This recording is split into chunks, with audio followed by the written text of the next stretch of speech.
ఈ రమణ భాషను మనం ఇప్పుడు మార్చి 22, 1939 భాషను 650 చెప్పుకోబోతున్నాము.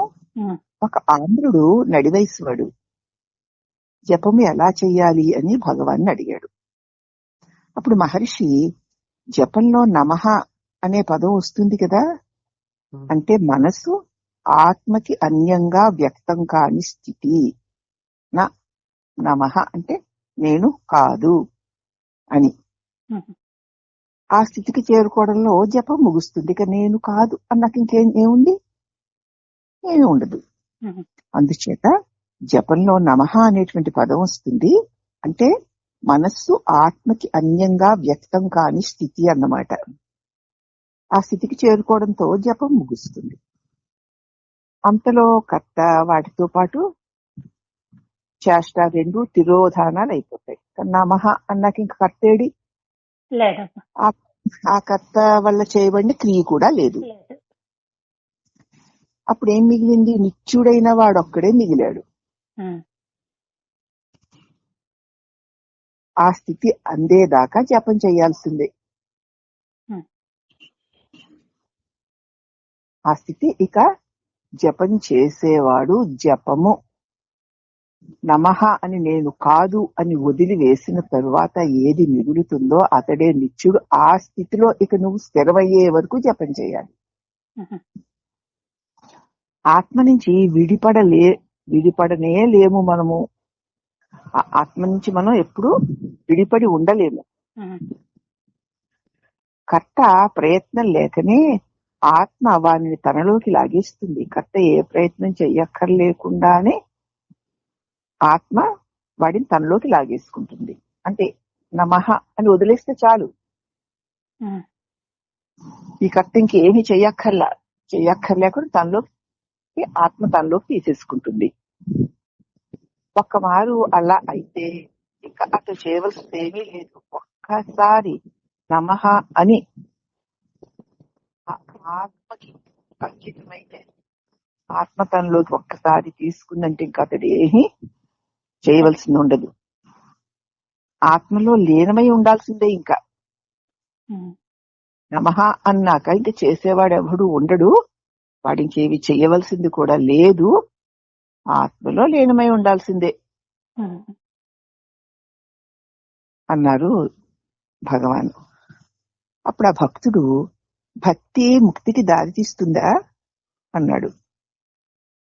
ఇప్పుడు మహర్షి అన్నారు, అవి రెండూ వేరు కాదు. భక్తి ముక్తి ఒకటే.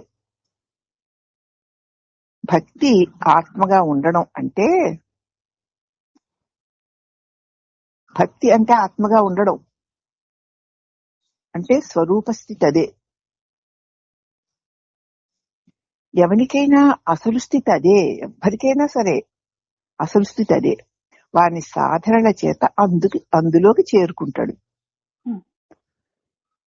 అంటే అంతకంటే ఏమీ లేదు. ఎవరికైనా అంతే. భక్తి అంటే ఆత్మగా ఉండడం. భక్తుడు అని ఎవడైతే అనుకుంటున్నాడో, భక్తి దేని మీద చేస్తున్నాడో ఆ భక్తి యందు భక్తి అయి ఉండడమే. అదే ఆత్మ అంటే స్వరూప స్థితి అన్నమాట. అసలు ఎవరికైనా అందరికీ అదే స్థితి. వాని సాధనల చేత అతడు అందులోకి చేరుకుంటాడు. భక్తి అంటే ఏమిటి? సామాన్యంగా చెప్పుకుంటే దైవస్మరణ. అంటే ఇతర ఆలోచనలన్నీ పోయి ఒకే ఒక ఆలోచన నిలవడం. ఆ ఒక్క తలంపు దైవమే అయితే తను దైవానికి అర్పించుకున్నాడని, దైవము నిన్ను చేపట్టెనా ఇక నీకెదురు లేదు. ఆలోచనలు లేకపోవడమే భక్తి, అదే ముక్తి. అంచేత భక్తి అంటే దైవస్మరణ. అంటే ఇతర స్థితి ఆలోచనలను పోయి ఒకే ఒక్క ఆలోచనలో నిలబడ్డం. ఆ ఒక్క తలంపు దైవమే అయితే తను తాను దైవానికి అర్పించుకున్నాడని అర్థం. దైవం నువ్వు అర్పించుకున్నాక దైవం నిన్ను చేపట్టాడా ఇక నీకు ఎదురు లేదు. ఆలోచన లేకపోవడమే భక్తి, అదే ముక్తి. జ్ఞాన మార్గానికి విచారము అని కూడా చెప్పారు. జ్ఞాన మార్గాన్ని విచారణ మార్గం అని కూడా అంటారు. ఇది పరాభక్తే, మాటలు మాత్రమే వేరు. జ్ఞాన మార్గానికి విచారణము అన్నారు గాని ఇది కూడా ఆ పరాభక్తే. అందుకే మాట మాత్రం వేరు, భక్తి జ్ఞానము అని. భక్తి అంటే పరమాత్మ ధ్యానం అనుకుంటాం. భక్తి అంటే పరమాత్మ ధ్యానము అనుకుంటాం. భక్తి అంటే విభక్తి లేకపోవడం, అదే భక్తి. ఆ మార్గం నిన్ను పరమగమ్యం చేరుస్తుందని మరి గీతలో చెప్పారు. భక్తి మార్గం నిన్ను పరమగమ్యం చేరుస్తుంది. భక్తి అంటే విభక్తి లేకపోవడం. ఈ భక్తి మార్గం నిన్ను పరమగమ్యానికి చేరుస్తుందని గీతలో ఉంది. ఆర్ధో జిజ్ఞాసు అర్థార్థి జ్ఞానీ చ భరతర్షభ తేషాం జ్ఞాని నిత్యయుక్త ఏకభక్తి విశిష్యతే. భగవద్గీత 7వ అధ్యాయంలో 16-17 శ్లోకాలు చూడండి. ధ్యానము ఏదైనా మంచిదే. వేరు అన్న భావన నశించి ధ్యేయమేమీ లేక ధ్యాత తెలియదగినది మరేదీ లేదు. ధ్యానం ఏదైనా కూడా మంచిదే. వేరు అన్న భావన లేకుండా, ధ్యేయము ఏమీ లేకుండా, ధ్యాత తెలియదగింది మరి ఏదీ లేకపోతే తెలియవలసింది ఏమీ లేదు. ఇంక అక్కడ ఒంటరిగా మిగిలిపోతే అట్టిదే జ్ఞానం. ఇంకంతే. రెండోది లేని ఏక వస్తువు ఏకమై నిలిచి ఉండుటే జ్ఞానము అంటున్నారు. అది ధ్యానం వల్ల సాధింపబడుతుంది.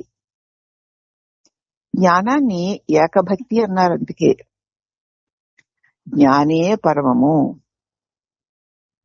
అతడే ఆత్మగా నిలిచాడు. ఆ పైనకి చేయుటకి ఏమీ లేదు. నమః అన్నాక ఇంకేమన్నా మిగిలిందా? నేను లేదు, నేను కాదు అని అర్థం నమః అంటే.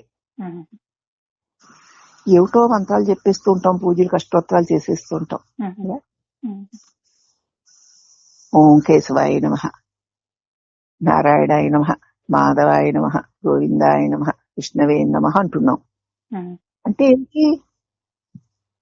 ఓం అన్నప్పుడు పరమాత్మయే, పరమాత్మే కేశవుడు, నేను కాదు, నాది కాదు, అంతే.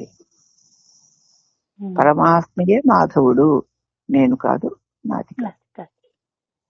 పరమాత్మయే నారాయణుడు, నేను కాదు, నాది కాదు అన్నప్పుడు ఇక పరమాత్మే కదా మిగులుతాడు. అవునమ్మా, అదే భక్తి. ఆ పరమాత్మ అన్న ఏక వస్తువు మిగిలి ఉండడమే జ్ఞానము.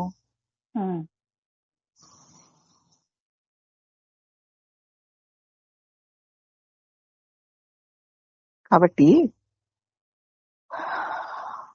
జ్ఞానాన్ని ఏకభక్తి అన్నారు.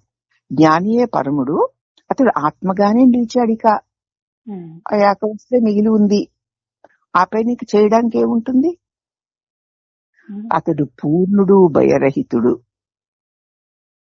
ద్వితీయాత్ వై భయం భవతి. రెండవది ఉంటే కదా భయం. రెండవది నేనును దైవము ఉంటే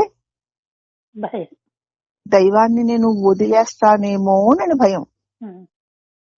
అవునా? నేను లోకము అంటే నేను లోక వ్యామోహాల్లో పడిపోతానేమో అని భయం కదా. అవునమ్మా, ఈ నేను అనే రెండోది లేకపోతే ఉన్నది భగవంతుడే. ఇక భయం ఎక్కడుంది? లేదు. అదే ముక్తి, అదే భక్తిను. అటు భక్తిని గురించి, తర్వాత మంత్ర జపాన్ని గురించి ఎలా చేయాలి అన్న విషయాన్ని గురించి ఒక ఆంధ్రుడు అడిగినప్పుడు భగవాను ఈ వివరణలు ఇచ్చారు.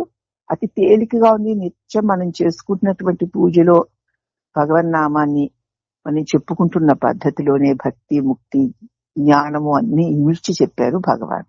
ఉమ్, కాబట్టి దీనిలో అంతరార్థాన్ని గ్రహించి మనం మంత్రం చేసేటప్పుడు ఓం నమ శివాయ నమః, ఓం వాసుదేవాయ నమః అంటున్నాం కదా.